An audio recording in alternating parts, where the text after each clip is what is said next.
everybody. I'm Philip. And I'm Justin. And together, we are Pajamas. And we are continuing our journey through Season 1 of Doctor Who. We are now on episode 11. We've recently been to the past where Rose visited her dad. We went to World War II, England.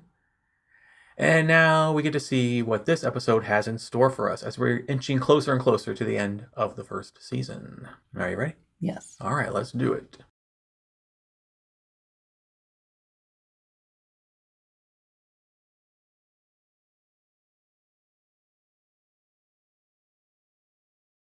I thought we were done with fart aliens. No! Seems I have no choice. Oh.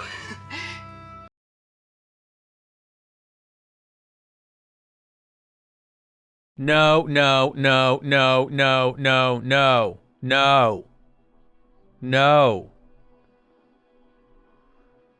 Let's not jump to conclusions. Let's see what is going on. I don't want fart aliens. I'm not sure. Boomtown. God. Oh. Oh, sweet. Look at these two. How come I never get any of that? Buy me a drink first, Such hard work. but worth it. Thanks to a girl named Gwyneth, because these creatures called the Gelf, they were using the rift as a gateway, but she saved the world and closed it. So closing a rift always leaves a scar, and that scar Now we're calling back to episode 3. The Gelf. Do inside a small wooden box. What are you captain of? The innuendo squad? This nuclear power station right in the heart of Cardiff City will bring jobs for all. So we're in a place for a nuclear power station, like right in the middle of the city. There should be some red flags. Personal guarantee that as long as I walk upon this earth, no harm will come to any of my citizens. The number of deaths associated with this project. First of all, there was the entire team of the European safety inspectors. But they were French. And then there was that accident with the Cardiff... The government's nuclear advisor. Slipped on an icy patch. He was decapitated. It was a very icy patch. I'm afraid these stories are nothing. Who's been doing our homework? Kathy Salt? I think you and I should have a word in private. Uh-oh. These outlandish theories of yours.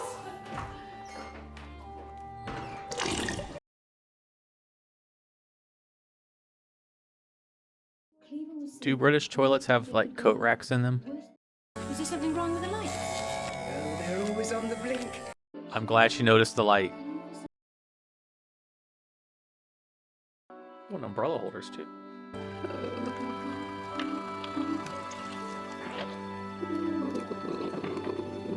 Don't make me feel sorry for them. Went right for the ship. Full throttle. Didn't stop till I hit the space lanes. I mean, I wish... Now we're never gonna get her. Oh, the doctor's very good at teleports.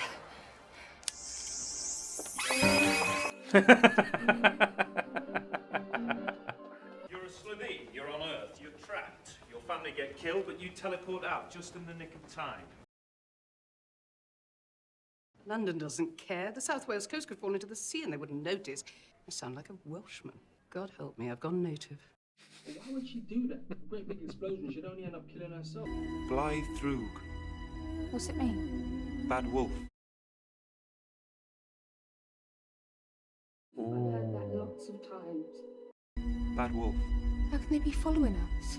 Nah, just a coincidence. They have the death penalty. Take me home and you take me to my death. Not my problem. I mean, you did try to blow up the world, and you're planning to try and do it again. Would you like to come out to dinner? My treat. Dinner in bondage. Works for me. That's where I was living as Margaret. Next to the one with the light on. 2 bedrooms. Don't suppose I'll see it again.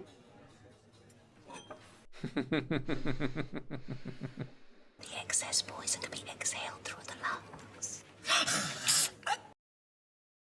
I'm going out with Trisha Delaney. Good for you. It's nice. She lost weight. You can be big.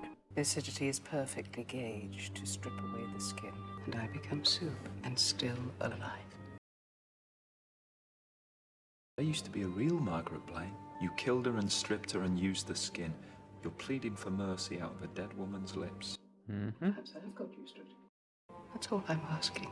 Give me a chance, Doctor. You literally just killed someone like 5 scenes ago. I mean, is that what I am, Rose? Stand by. Am I just supposed to sit here for the rest of my life waiting for you because I will? It's time somebody called her out. Thank you. You happen to be kind. Only a killer would know that.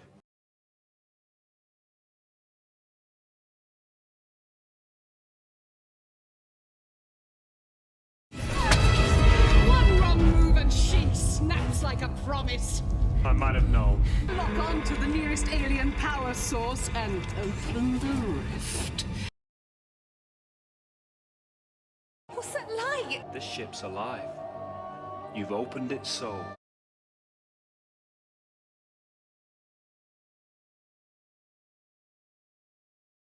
We all float down here. She's an egg. Regress to a childhood. She's an egg. How's Mickey? He's okay, he's gone. Do you want to go and find him? We'll wait. No need. He deserves better.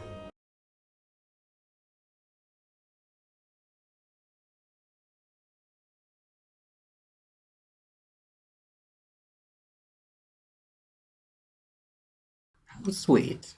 In what way was it sweet? She was able to get what you wanted, a second chance, and oh, how much of a second chance can one get?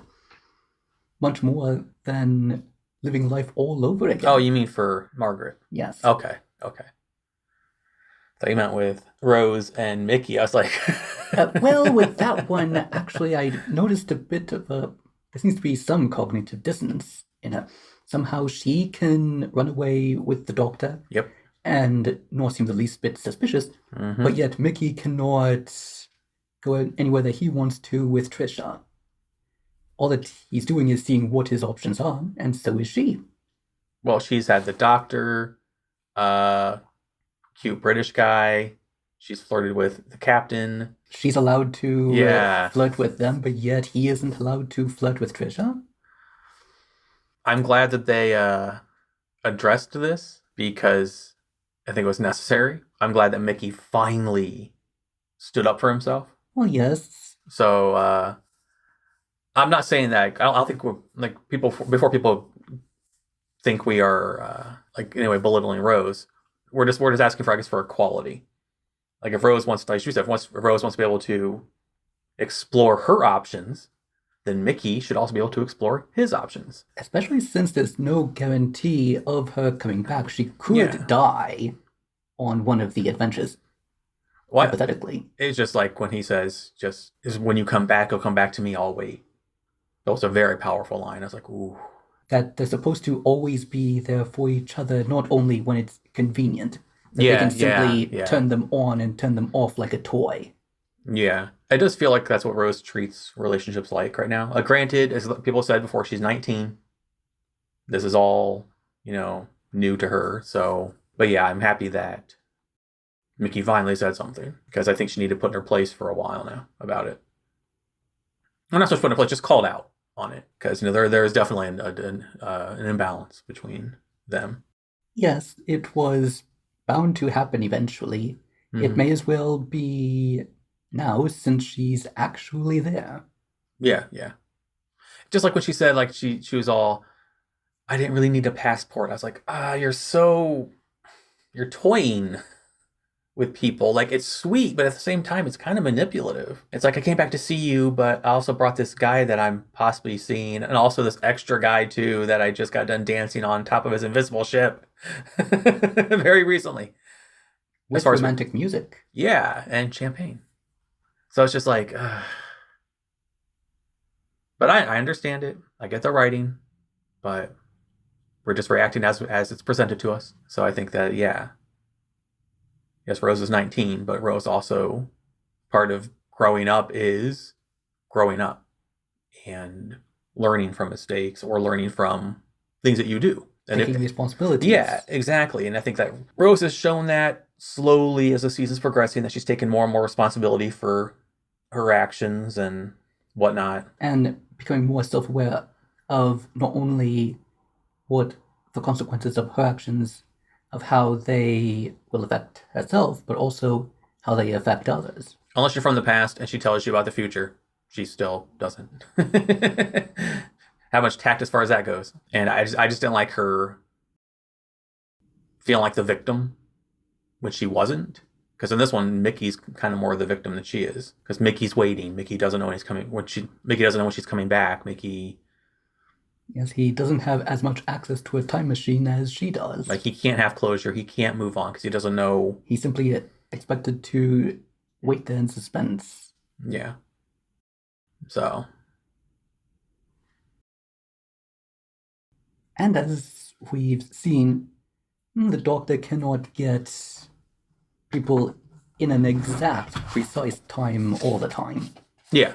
Let's see, we had the return of fart aliens. Yes, I did like it, though, that I really liked how Margaret was very manipulative about the situation of trying to talk the Doctor into giving her what she wanted. Mm-hmm.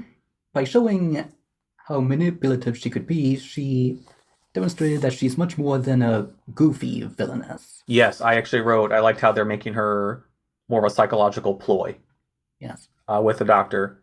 And although we didn't really care for the fart alien episodes, of all the people that played them, I'm glad they chose her to come back. Because of the actors and actresses that played the fart aliens, I thought she was the strongest. You know, she was the less like,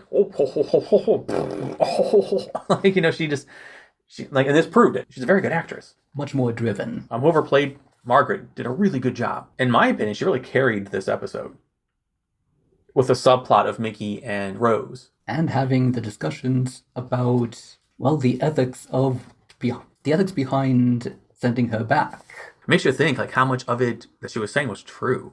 Because she was being so manipulative, and so... She would have to be careful, though, because the Doctor, may know how things are done on that planet. Mm-hmm. And how a species does things. Right. He knew about the dart and the breath. If she just waited and started being so, did you know that? Because, like, seconds later, he turned his head to do something. Boom, get him then. There you go. You win. But then, you know, that's not how it was written, so, you know. He could hear that ring open, but yet couldn't hear that thing on the station. Yeah. Clinking and clanking. Yeah, I still don't know why people other than the one maintenance lady couldn't hear them. They were very loud. That actually is interesting, especially since on that station, the sound is echoing. Yep. Whereas in the restaurant, there's less of a chance of something to echo. Well, it was metal on metal, so it made that clank, clank, clank, clank, clank, clank noise. So yeah. Started off with, I'm like, no, with fart aliens. But overall, I didn't mind this episode. I thought they took the idea of the fart aliens. They redeemed it. Yeah, in a way. Like, episode 5 in the end, we actually enjoyed how it wrapped itself up. We didn't enjoy the journey to get there, but we liked how it wrapped itself up. And I think this also did a good job of, as you said, redeeming the overall story arc. So overall, you know, it turns Margaret into an egg, and now that's where the story is going. So at first I was like, crap. This could suck. Why? But it turned out okay.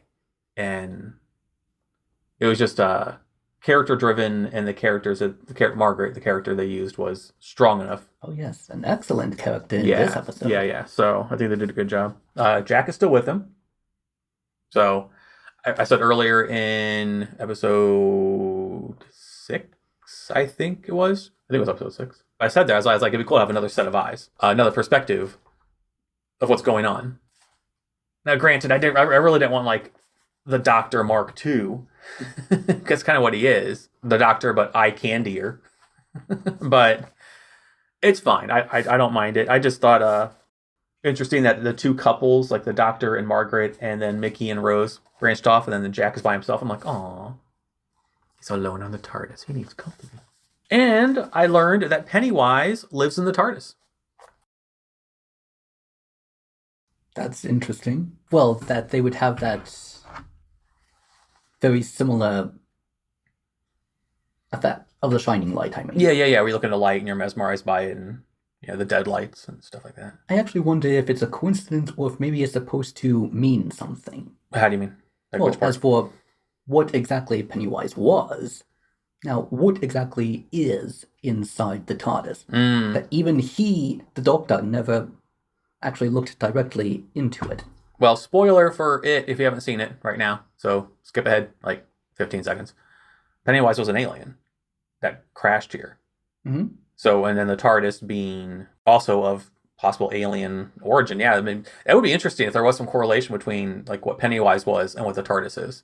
As if they could be the same species. Or same derivative, yeah. It'd be interesting. So the TARDIS is actually a real living thing. Yeah, with a soul of some kind. So, yeah, very interesting. So, we're learning more about the lore and the world building. We know more about the TARDIS now. That the Doctor just kind of, it's a living thing. He just travels inside this living thing that lets him for whatever reason. Certainly expands the metaphysics of how this world of Doctor Who works. Yeah, yeah. Also, we have more, and this time it wasn't like subtle, the bad wolf. And they even addressed that it keeps popping up. Yes. I know the Doctor was nonchalant about it at the end, but we've been picking up on it the entire season. It seems too convenient, though, to keep on seeing the same thing ominously. I'm hoping that it leads to some showdown, some big bad wolf that we are being Easter egg dropped along the way. Hoping it pays off into something cool. Or it could be something that was put in there so that the audience could think that it all is connected, it means something, when in actuality, oh no, it doesn't mean anything. Nothing internally means anything on itself. Instead, this is only something that you made up in your head, thinking that it's somehow connected. Well, if we were at a table, like at the casino, I have my chips in front of me, I'm going to put all my chips in that this is leading to something. And not simply a joke that is revealed, actually, no, like life, it doesn't really have any meaning. You're only jumping to conclusions like you do with other aspects of life. We hope that you enjoyed the show. Yeah, very true. Now, all my chips are in that it's going somewhere. That it means something. Anything else you'd like to add about episode 11? No, it was very interesting. Yeah, it was. It started off, but very strong. The writing's getting better. Like, the storytelling's getting better. It really is. Even they took the fart aliens and made it captivating and interesting. So, yeah, not bad. Anything else you'd like to add? No? Are we done? Okay. I enjoyed it. Yeah, me too. All right, well, that's going to wrap up this episode. As always, I don't have a fancy outro, so I'll simply say thank you for watching, and we'll see you in the next one, episode 12. Goodbye. Goodbye.